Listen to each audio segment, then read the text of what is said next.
Hello, everybody. Welcome to this week's Learn with Lo. Hopefully everybody had a wonderful weekend and you guys are ready to dig back in with me around this mental mindset that we've been focusing on through the month of August. So if you guys listened to my stories or kind of saw my stories this morning, I gave us a little preface around kind of a high level overview picture of what we've been talking about this month. And I've gotten so much great feedback from you guys. So I love that you guys are nerding out with me around this neuropsychophysiological side of our human bodies, right? So when we kind of break down that really big and fancy word, it's really just neuro, talking about our brain, psych, which is talking about like thoughts, beliefs, and then physiology, which is referring to how our body physically functions. And it's definitely one of those areas and passion points that from especially a psychological standpoint, I've always been so intrigued in, and I think it plays in so beautifully and nicely into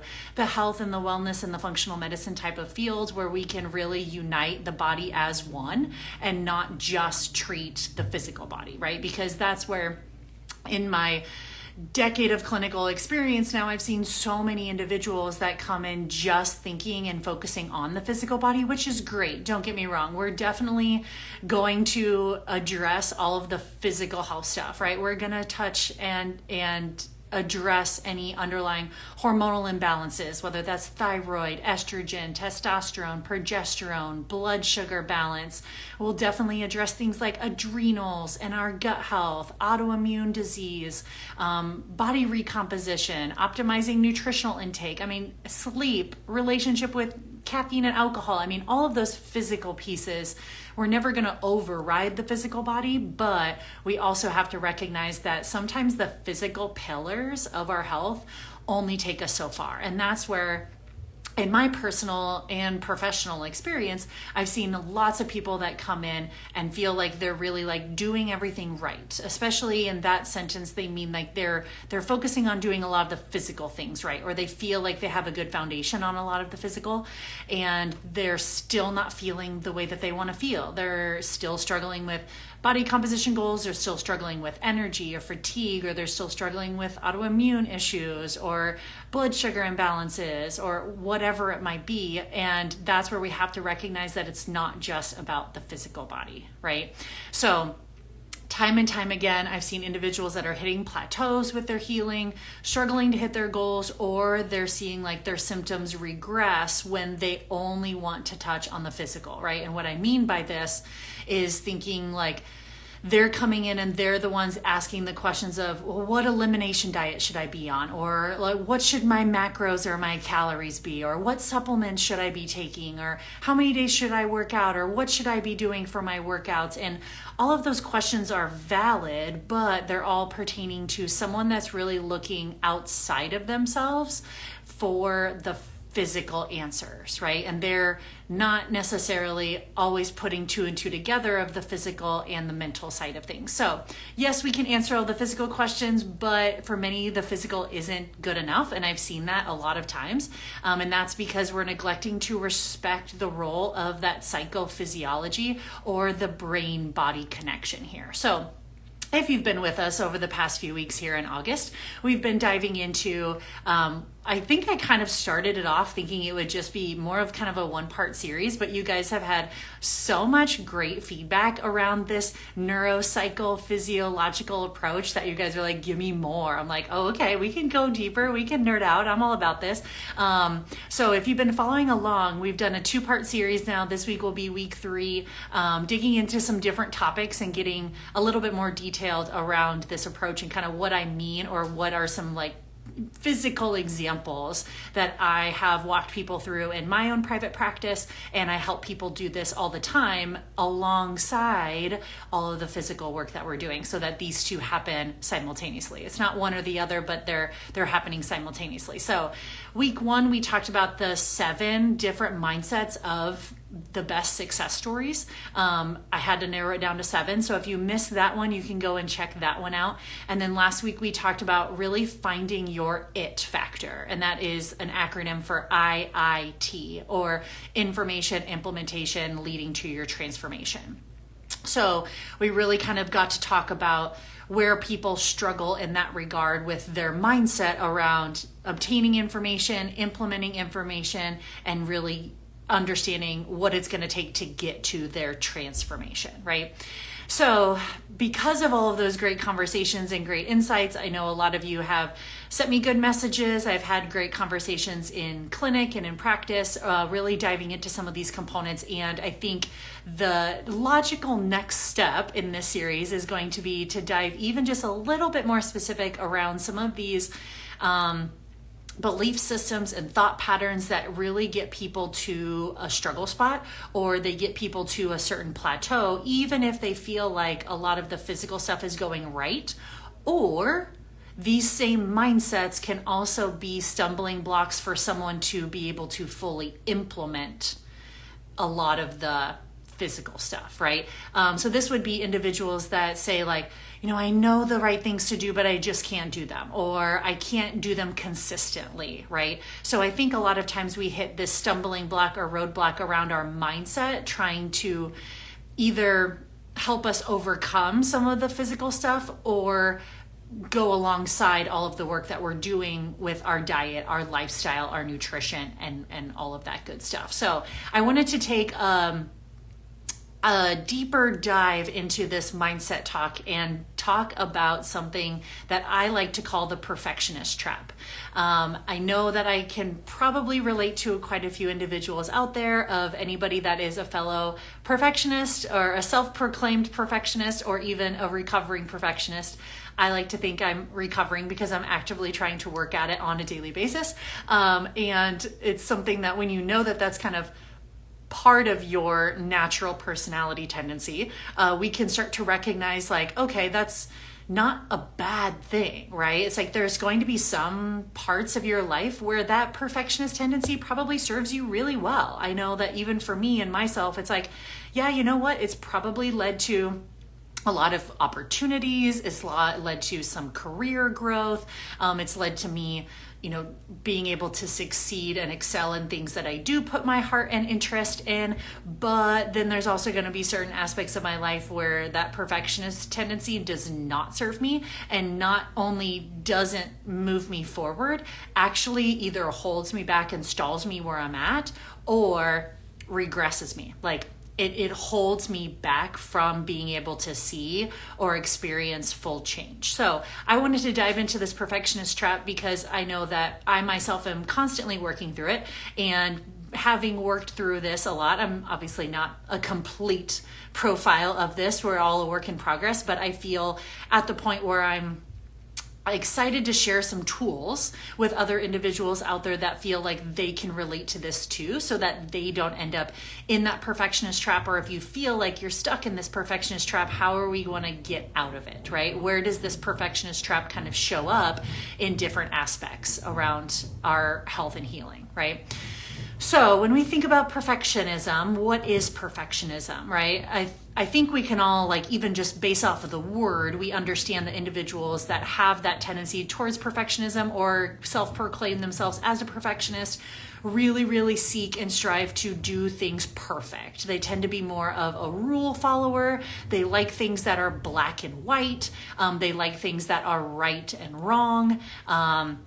They don't tend to do well with things that are like unclear or a lot of gray area or room for nuance and all of that stuff.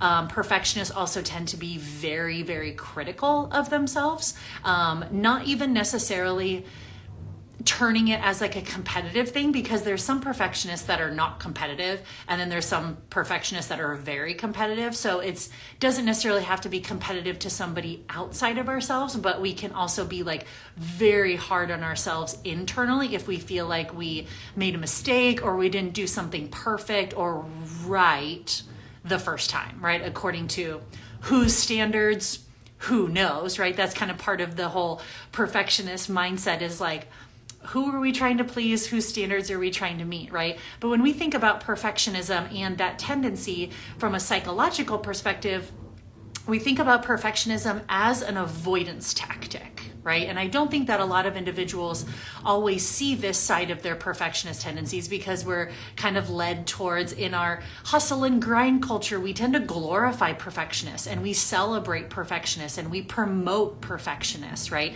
And I'm not saying that, like I said, that that's a bad thing. It's just one of those where we have to recognize where that's serving us and where that's not serving us. So maybe in the workplace or in the workforce, we might feel, rewarded for those perfectionist tendencies, but then outside of that, that same individual could be struggling hard, especially when it comes to things like health, wellness goals, hormone balance, because they're very, very prone to burnout. So perfectionism is an avoidance tactic. Perfectionism is there as kind of a safety mechanism because the individual is trying to avoid experiencing negative emotions. They're also trying to avoid feelings of rejection from others. And they're also trying to avoid feelings of failure.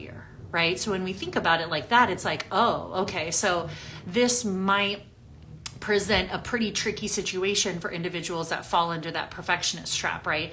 And these people are very, very prone to burnout, very easily prone to burnout. And also these individuals are less likely to embrace like new challenges or new ideas. They can tend to be very stubborn in, like I said, that there is a right and a wrong way to do things. It is pre-established, and there's not like changing or molding our mind as we have new experiences or as we learn and grow, right? So when I think about this perfectionist tendency, we have to relate that, or I guess we don't have to. I immediately think about relating that to the health, wellness, nutrition sphere, right? A lot of these individuals with that perfectionist tendency are those people, like we talked about last week, that are always looking outside of themselves for healing. Right? They're those people that are looking for the protocol. What's the perfect protocol? What is the exact right meal plan? What is the exact right supplement protocol that I should be on? What is the exact order of operations, the exact pill that I should be taking that will cure me of all of the things, right? It's like they just see it as very black and white, and they're constantly on the hunt. Maybe they're that person that's jumping from like diet to diet, practitioner, test to test, and they're constantly looking for something outside of themselves because they don't want to feel like a failure, right? They're like, there has to be some sort of perfect protocol that somebody has figured out, the right and the wrong, the black and the white, and they're going to look to source that answer, right? So because of that too, that perfectionist tendency tends to mean that those individuals can kind of get married to a very certain idea, especially maybe something that's worked well for them in the past. So a perfectionist that does keto, for example, and they do keto for a short stint, and they do find they're like, I lost 20 pounds doing keto, and then life hit, or my gut health started to struggle, or this or that, or I fell off of keto and I gained all the weight back with interest. And so to them, like, keto worked, right?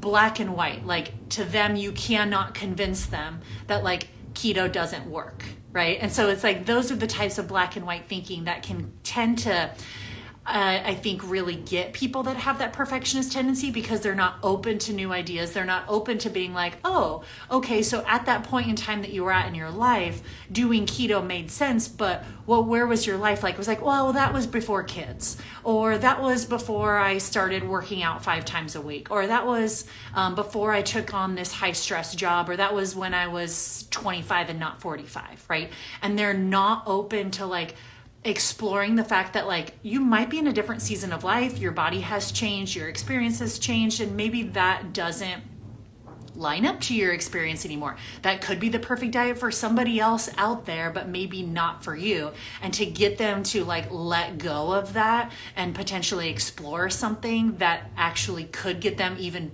better results, it can be really, really difficult, right? So I think to kind of like sum all of that up, or to start to kind of think bigger picture about that perfectionist tendency, the hardest part is in that perfectionist state of mind, we've really lost connection to our own inner voice. Some people, like I said, call it inner voice. Some people, I think I've even heard it called like higher self. Some people even call it intuition, right?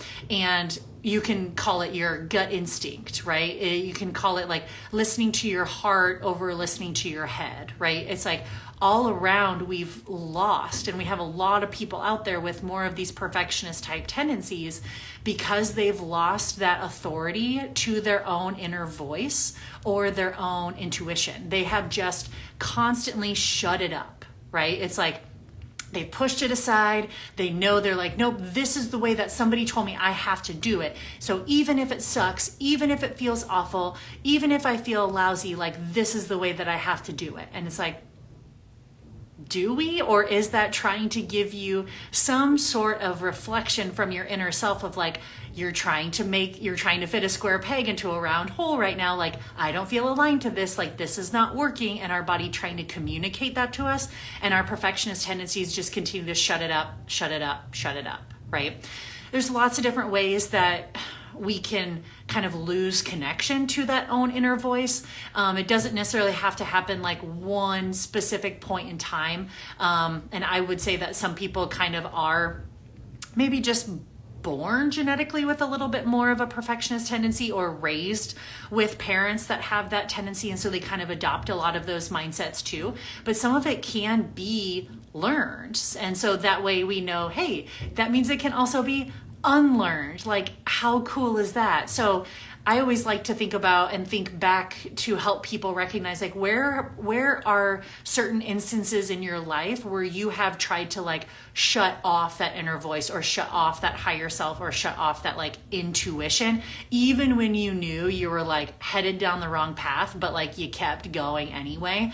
Some of this can be experiences. I think we call it inclusively this word trauma, right? And regardless of how we want to define trauma, trauma is going to be any experiences that are too fast, too much, without enough support, right? So it could be something such as, the big T trauma stuff, our divorce, our abuse, our, traumatic type of events, accidents, grief, death, loss, right? Moving, things like that.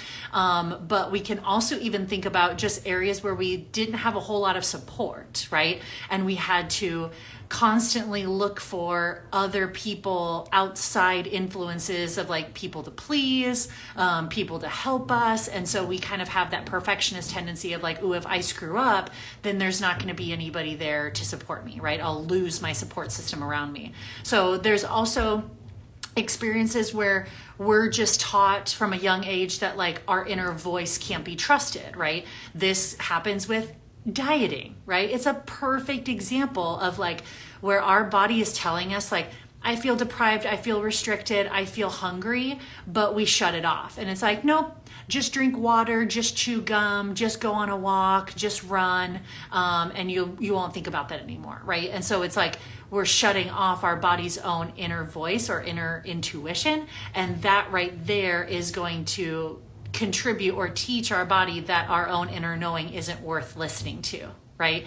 So all of this to say that I think a lot of times I see one of the biggest neuropsychophysiology sticking points and barriers for individuals is going to be that perfectionist tendency, because we get disconnected from our intuition, and because of that it leads to nervous system dysregulation. We get stuck in more of that fight or flight state, which raises our glucose, ruins our hormones, lowers our muscle mass, impairs our detoxification pathways, breaks down the inner lining of our gut. Like, there's so many physical things that happen when our nervous system is dysregulated, and a lot of times this perfectionist tendency can be one of those mindsets or limiting beliefs that kind of hold people back from being able to overcome that. So if your body feels like out of alignment, kind of stuck in that fight, flight, or freeze, and you're relating to some of this perfectionist tendency conversation, then you would be a perfect candidate for starting to see like, okay, where might this be playing out when it comes to me reaching my health and wellness goals, and also just different aspects of life, and where might be some of those mental reframes that we can start to happen along the way. So I'll introduce you guys to some examples here where this perfectionist tendency kind of shines through and where we want to redirect the conversation. I'll also give you guys some like mantras and a little bit of some self-forgiveness statements, because a lot of this is going to come down to the fact of like, we need to acknowledge what we're doing, but then we also need to give ourselves the grace and forgiveness to be like, yep, I acknowledge that you're doing that again, and this is the way that we're going to go instead. No harm, no foul. I'm just going to recognize that and kind of course correct. So when I think about the probably like the 4 biggest ways that I see individuals letting perfectionism get in their own way towards their health goals are going to be kind of the next 4 big topics here. So number 1 is, I would say, perfectionism at its core sets unrealistic goals for males and females, right? So those would be the people, if you go back to the first video of this series, the first Monday of August, I talked about the 7 mindsets of successful people. And the number 1, the first thing that I discussed was somebody having an emotional connection to their goal. They need to have a why behind their goal, right? Deeper than just like, I want to lose weight, or I want to get to this number on the scale, or whatever it is.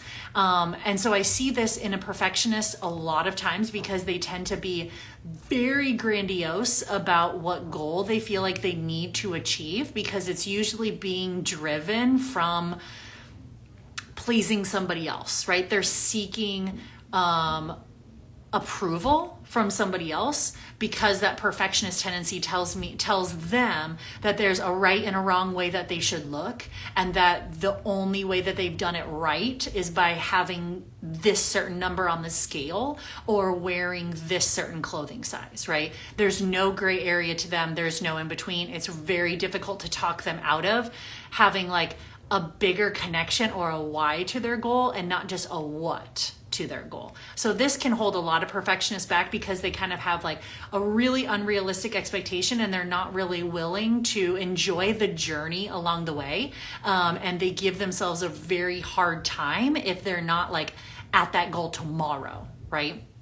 And I know a lot of us can hear that and be like, oh, that's not me. But it actually is a lot of us, because whether we want to admit it or not, we have this construct in our head that like, if I'm not seeing perfectly linear progress in my goal, whether it's a weight change or whatever it is, or like my energy levels or my sleep, then I'm doing something wrong. It's like, that ain't how the human body works, my friend. So you're gonna have ups and downs, you're gonna have highs and lows, and just because it's not a perfectly linear trend doesn't mean that you need to abort the protocol and go and do something else, right? It's like, you're not even giving yourself a chance to enjoy the journey along the way and having some of those like other victories that are telling you that your intuition is trying to tell you you're going the right way, right? Keep going. This is great. We love this, right?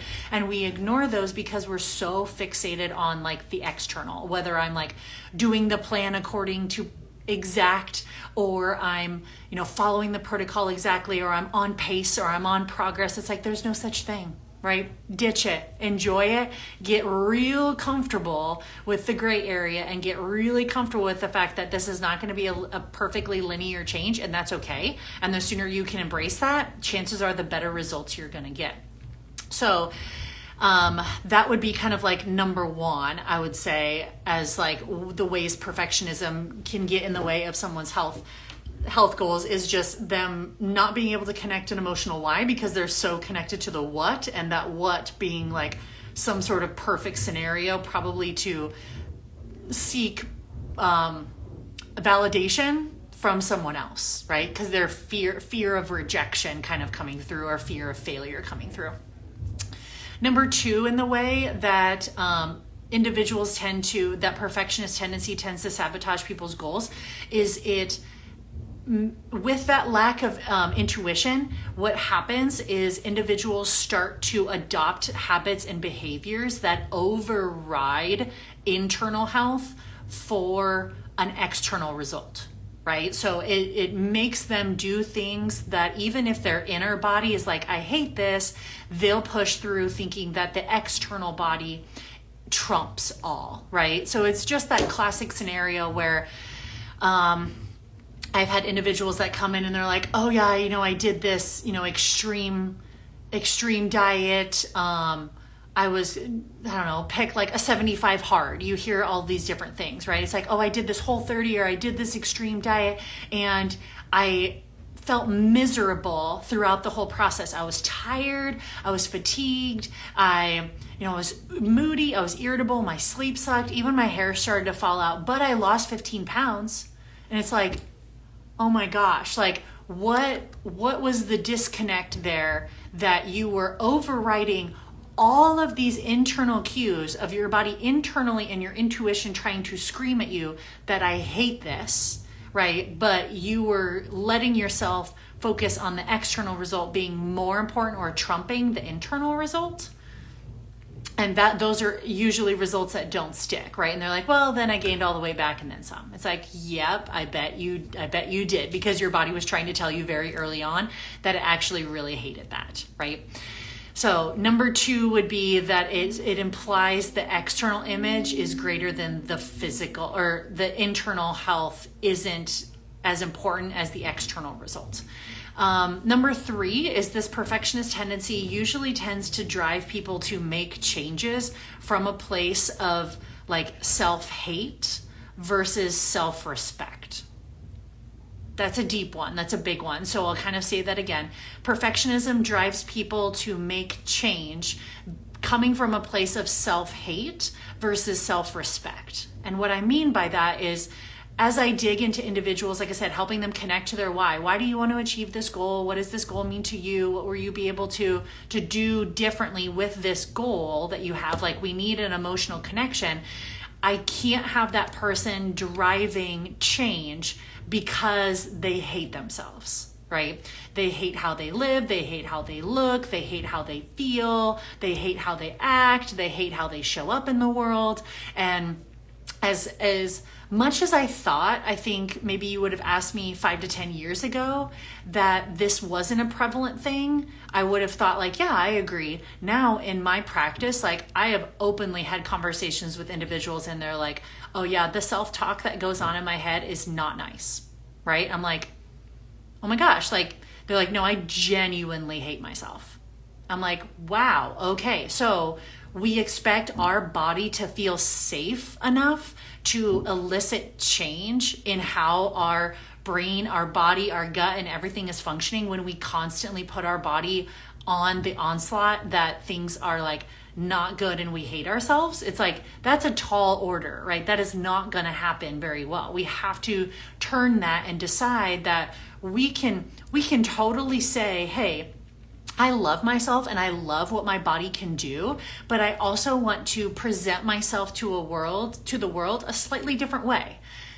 That is fine to say, because now you're coming from a place of like self-love, and I'm staying curious about what that process might look like to present myself to the world differently. Right? Doesn't just have to be external change, but I want to feel happier. I want to feel more confident. I want to be that person that says like, oh my gosh, you're glowing today. I want to look like I slept through the night. I don't want someone to come in and be like, oh, you look really tired, right? It's like we can want to present ourselves differently, but we can't do that from a place of hate. We have to do that from a place of like self-respect and self-love, right? So this looks like the difference between like, I'm going to try to like hate my body into submission by deprivation and restriction and hunger and burnout and eat less and move more and, pop all these like fat burners and these appetite suppressants. And we can try to like beat our body into submission, which, telling you from personal and professional, anecdotally never works.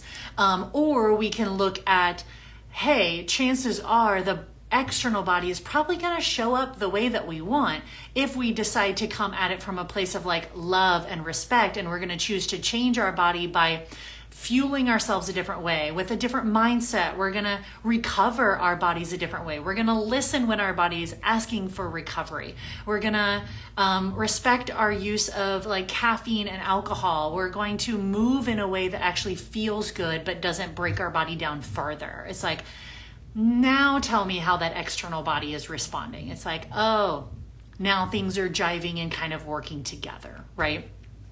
And number 4 that I'll leave you with is what I kind of alluded to before, is that perfectionist tendency tends to stand in the way of someone's health goals when they have trouble embracing new things. A lot of times perfectionists can also be very stubborn.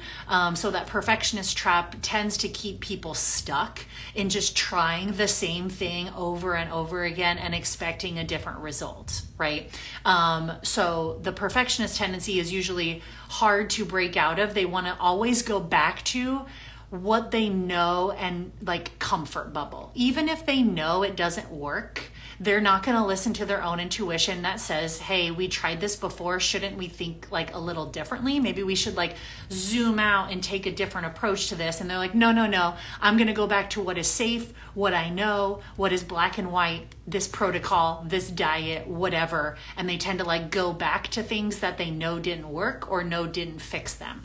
That's classic of that perfectionist mentality kind of holding you back when you have an inability to accept new challenge or accept change, and you kind of get yourself stuck in that stubbornness, right? We talk about all the time, the definition of insanity is doing the same thing over and over again and expecting a different result. And it's no different when it comes to dieting or nutrition and wellness and all of those types of things too.